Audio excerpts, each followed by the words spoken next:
Greetings, everybody. It is I, the Quest Master. You are watching me play the newest portion of my game quest for Lubok, entitled The Red River. Now, before I begin, I want to thank you all for joining me here today. Don't forget to like, comment, subscribe. Post your comments, share this stuff. Go to my website, questforlubok.org. Follow me on Twitter. All that fun stuff. Because I'm a YouTuber who needs validation at every turn. I just really need your approval. Nah, I'm just messing with you guys. I decided to do something a little bit different in this video. I decided to kind of move forward and kind of just do a kind of a playthrough of what I've made, because the village of Westlock is going to be a four sectioned area, I guess, or four phases. And it's just going to be four portions to make up this little village, and then from there you find out some more stuff within the game. So, here we are. You are standing before a hidden place. A path leads you within this forgotten realm of the lost. Go north. A feeling of being watched by an unseen entity comes over you. All the while you wander about the wilderness. Go north. The trees span out and block out the sky like a spider web of sorts. So you go north. The sound of water rushing past fills the air around you. There's a chill that lingers. Go west. After a few moments pass, you soon find yourself standing before the relics of a house in ruin. Go west. A narrow path takes you to a small hill that stands roughly a few feet off the ground. Go north. You stand before a dead end, nothing but a wall of dead branches that sway about as if alive. Ooh, spooky. Go south, go east. Now we're back on the trail. The wind howls as you soon find yourself standing on a wooden path. Planks of wood make up the walkway as a means of preventing injury. Ooh, spooky. Go north. With every waking moment, you feel yourself entering into the unknown. Go north. The branches and the leaves sway about with every step you take. Just what secrets do they hold? Go east. You stand before an old bridge that goes out over the mighty and majestic Red River. It appears to be as old as time itself. Let's go east. A small and winding trail through the ever-changing landscape. The sounds of birds calling out to one another as if warning others that you are entering this place. A world forever lost in the grips of nature herself. Ooh, sounds pretty spooky. Everything about this place is truly wonderful. The rows of trees that appear to go on forever. Ooh. See, I really like stuff like this because I want to kind of enthrall the player. It's not about it's not about blood and guts and gore and violence and horror. It's about tickling the imagination and bringing forth with it a means of existing outside of our plane of regular games. That's an art form that we really lost in a way, and it's really sad. The mighty force of the water rushing by is truly breathtaking. From the water below arises a serpent. It towers above you and causes a big disruption in the river, causing the bridge to tremble. Tremble. Jesus. Examine serpent.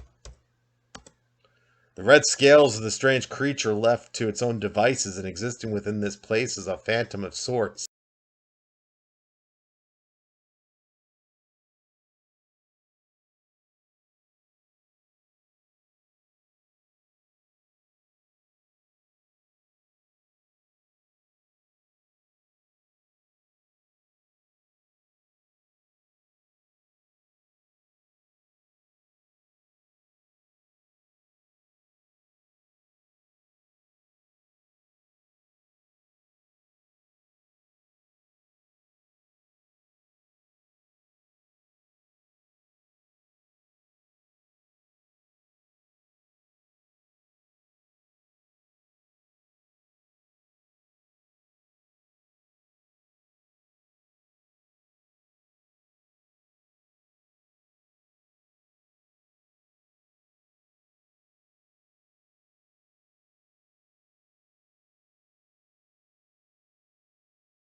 Greetings, adventurers! It is I, the Quest Master, and welcome back to another fun and exciting video.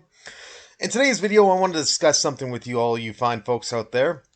Now, I know it's been a while since I've done a video where I'm actually speaking to you guys and not with music, but I lost my voice and I was sick for a while, but now I'm back at it, and I really want to discuss with all you fine folks out there the ideas and the concepts behind the village of Westlock. Now, as many of you all know, even if you don't know, I am the creator of Quest for Lubok, an open-sourced fantasy/exploration text adventure game written in BASIC.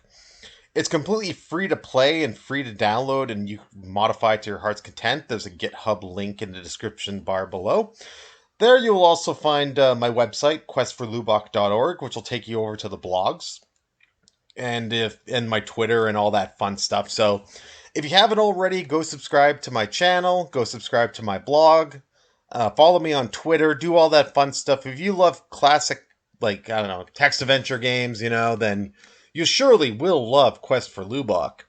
It's my love letter, or I should say ode to triumph of text adventures. I'm just trying to make a game fun for everyone without any violence or any of that stuff, just something that you could freely play and have fun doing it. Because that's what games are all about. They're all about having fun.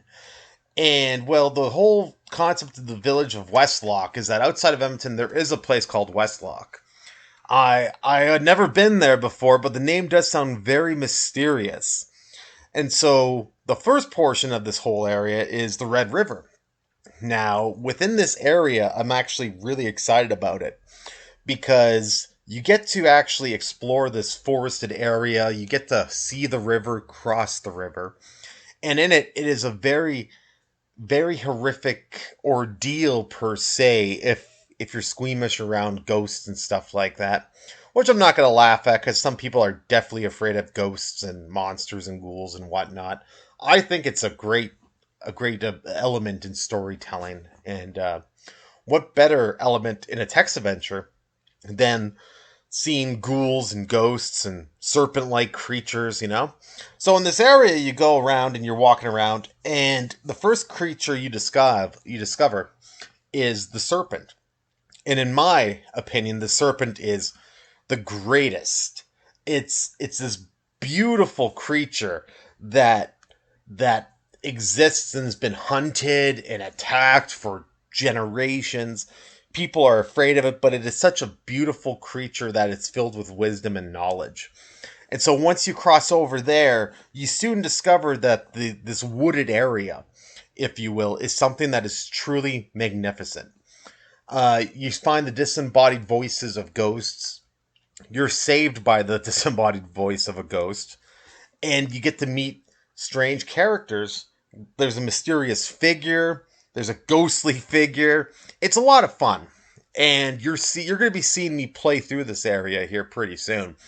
But it's something that I'm actually really enthralled with because it's something that is truly wonderful, if you ask me, because it's there's something about this that I'm just truly smitten with, the whole concept of a game like this. And yes, there are a few fans out there of this game, which I am actually quite happy to see, because I'm not doing this just for me. I'm doing this for the love of the genre.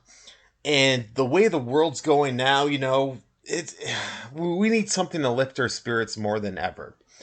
And I want to toot my own horn or anything like that, but I feel like that's what I'm trying to do. Everything's gone to heck in a handbag, Inflation is just through the roof, and, it's hard to survive in this day and age, It's hard to survive when everything seems to want to, kick you down a few pegs. And being a husband and a father and, work, and it just seems like it just never ends. It's like you can never get a foot up. And that's one of the few things that I've been finding myself falling back into is Quest for Lubok. And there are periods of time where I do feel burnt out doing it.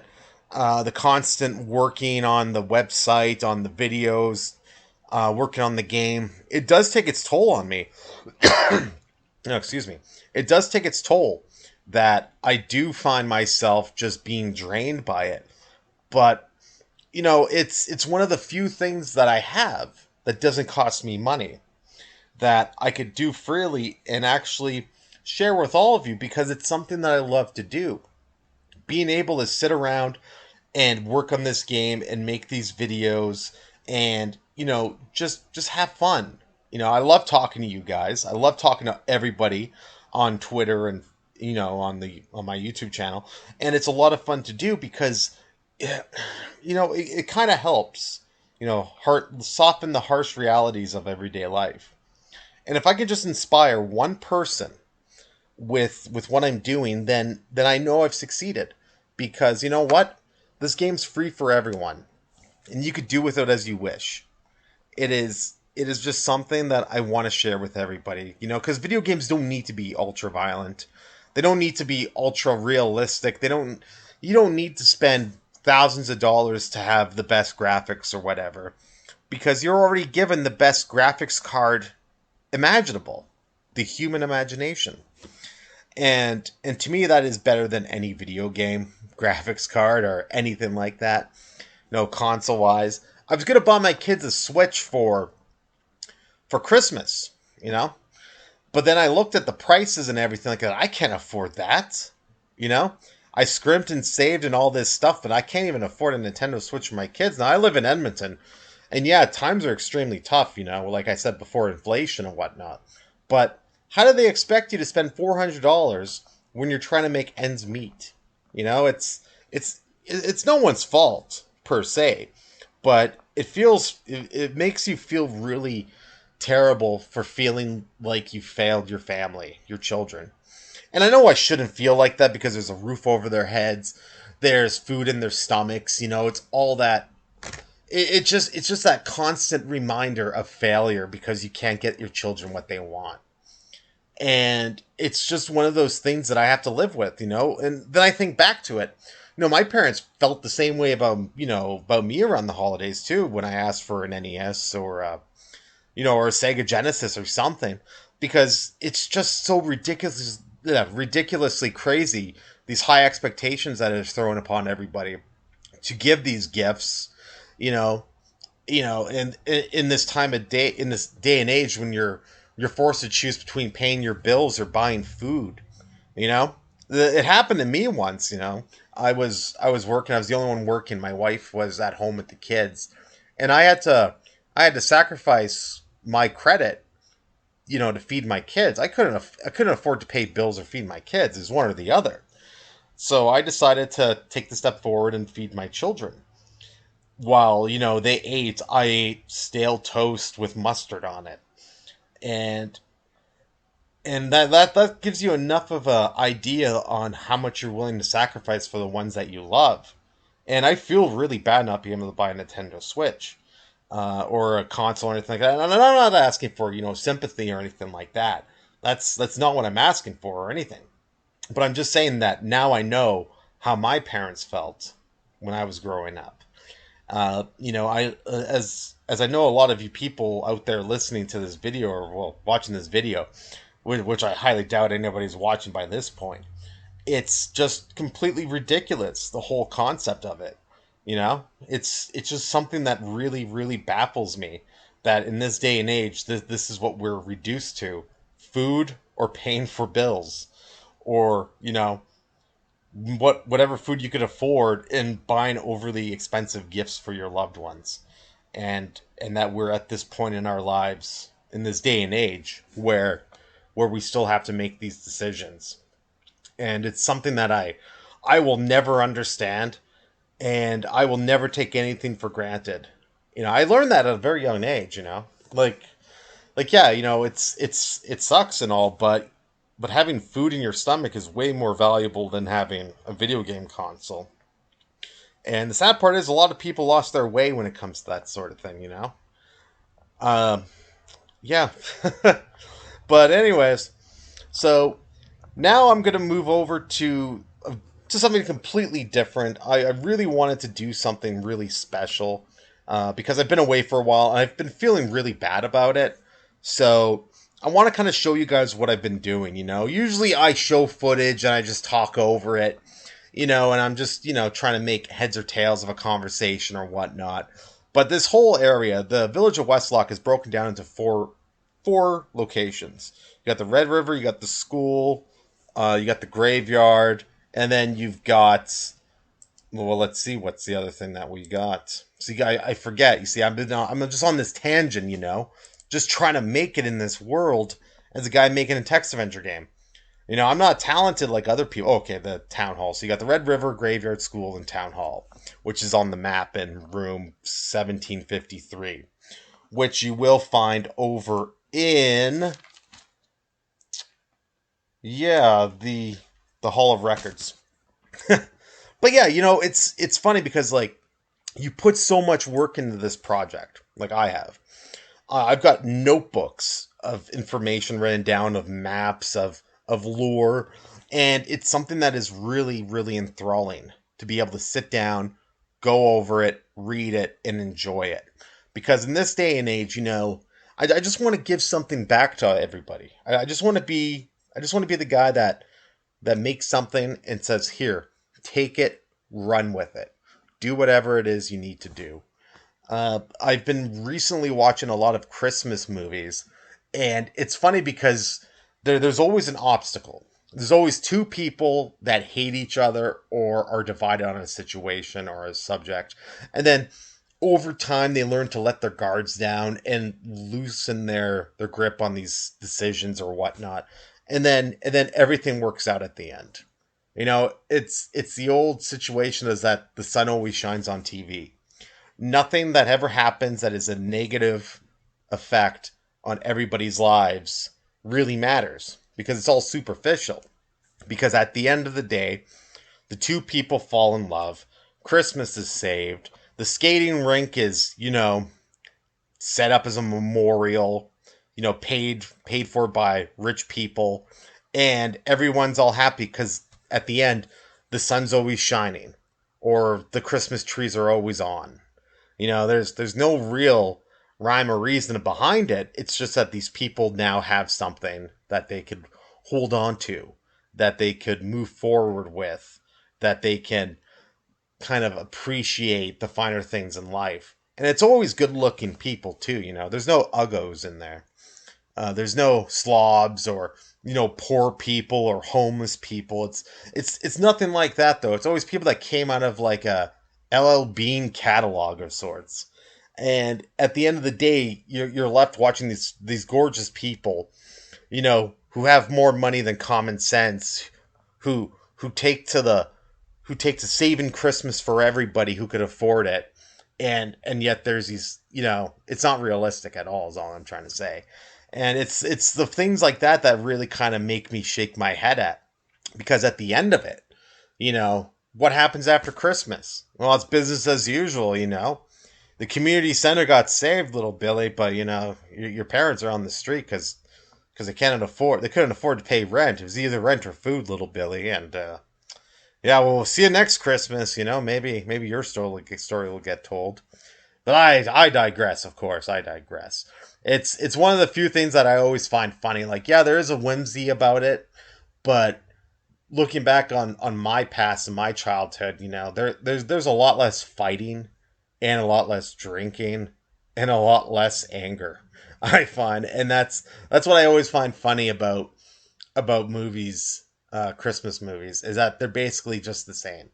You know, you look at text adventures, it's the exact same. You look at war games where, like, you know, you got to go behind enemy lines and kill a bunch of people, like in Call of Duty. It's all the same. It doesn't matter what war it is, if it's a fictitious war, what kind of technology it is. You know, at the end of the day, it's always going to be boring. You're going to be bored out of your mind. And that's what people want to play, I guess. They want to be bored out of their minds, shooting at fictitious people, you know, cussing them out online, you know, hacking, trolls, all that fun stuff, selling stuff online, you know. And at the end of the day, you know, that's what people want. I guess that's what people will get. It'll never change unless people start to wake up and start voting with their wallets. I know I'm kind of getting off track here, but it kind of really irks me because there's a lot of great games out there there's a lot of great talented people out there that pour their hearts and souls into making games. And at the end of the day, the only ones that get noticed are the ones that, there's little to no effort put into it. It's copy paste titles. That's it. And change the storyline a little bit. That's it. Bad guy here, kill. Bad guy there, kill. Get the save the hostages or get the plans or whatever, and bing bang boom, it's done. End credits. And then they get celebrities in it to try to make it seem like it's like a legit thing. Like, hey, look, it's very legit. Look, see, we pay tens of millions of dollars for this nobody that nobody cares about because they're in this genre of artistic expression. And at the end of the day, that's all that matters. Not the guy who spent his whole life making this game. I'm not talking about me. Or this small group of people that put their time and effort into this original concept. No, don't forget, don't look at those people. Look at these rich morons that we gave money to appear in a game or make a music video about this game or whatever, because your lives are so depressing. Here's a little trinket that you guys we think you'll like because we think that less about you, because that's at the end of the day, that's what they think of you as. They think everybody's a bunch of mouth breathing fools. And it just really irks me though, because there's a lot of great talented people out there that actually put their hearts and souls into stuff, and they hardly make anything or get any recognition. And that's what really just irks me the most. I don't care what people think about me or Quest for Lubok, because I'm not out here trying to make a living off of it. I'm just working a job, trying to support my family, and doing this on the side to try to have some fun and spread some cheer around. But the small mom and pop indie studios, that are actually trying their hardest, usually fold after a game or two, or maybe even after the third one, and then that's it. And then these people go back to their 9 to 5 boring jobs, in IT or whatever, and that just kind of really irks me. Part of me is really glad that companies like EA and Activision, Blizzard, and all that jazz are really going under. It really makes me happy to see that they're a really bad, toxic work environment filled with sexual harassment suits and all this stuff. Because 10 years ago, these were the companies that were saying that they were better than everybody else, that they were better than other companies, you know, based on their work environment, quote unquote. But at the end of the day, it's nice seeing that these facades are starting to finally show to the surface, and that they have to get so desperate that they have to hire people who never played their video games before or even care about video games, who are just signing on the dotted line for some really horrible, morbid sex appeal, body dysmorphia and all that fun stuff, because when people play video games, they get really turned on by women with body dysmorphia issues. That's the future, I guess. I don't know. No, I'm not a person that actually cares about any of this stuff. I don't really care what people are into or whatnot. I just think it's pathetic, really. And before anybody says anything, well, because I doubt anybody's listening past this part, I'm not like that. I'm a happily married guy with kids. I have a job, that I like to do, and I just make my video game typing away on my keys in an IDE of basic. It's a variant of basic, for God's sakes, is what I'm making this game with. You know, it's almost 30,000 lines of code, for God's sakes. You know, I don't have any teams or anybody. It's me writing blog posts and tweets and posting my stuff on Reddit and just trying to get noticed, just to kind of you know rekindle the love of text adventure games. That's it. I'll never make a cent off this. But do I care at the end? No, I just love doing what I'm doing. But I think it's funny that a lot of these people and these big corporations that preach value and stuff like that are the ones getting caught for like molesting and you know try to lure kids, like the Sony, what is Sony of America, no, PlayStation of America's VP. You don't hear about that anymore. Funny how that's out of the freaking headlines, eh? But it's just stuff like that I always kind of find funny. And then you got people defending it, like how dare you point out all these flaws and all these terrible things? Like, how dare you point them out? Like we're just supposed to be okay with it. I don't know. Maybe that's just me. Maybe that's just the way I am. Maybe I'm bitter. I don't think I'm bitter. I think I'm just jaded. Because at a young age, you think the world's a perfect place. And the second you get older, the things you started that you realize that you loved is actually just really, really scuzzy. And the people behind it are just as perverted and as disgusting as anybody else. And just desperate. There's a lot of desperate people out there. But anyways, so that's it for this portion of the video. Stay tuned for the next portion where I actually discuss, well, maybe you know what? I'll do it as another video where I'll do a let's play on the portion of the game that I worked on. You know what? Yeah, that sounds actually pretty good. Or should I put it in this video? I don't know. I don't know yet. We shall see. But anyways, you know, I just didn't want to keep you guys kind of hanging on to that and whatnot. But yeah, so anyways, until next time, you guys, enjoy this video. Like, comment, share, subscribe. Tell the world, you know. Come follow me on my blog, you know. Share my blog. Share these videos. Share everything, you know. I don't care, you know. What's going to happen to me? I don't know. I'm just a nobody. A nobody in Canada. And nobody really cares about that anyway. So until next time, you guys, happy adventuring, follow the path of your lamp, and Godspeed.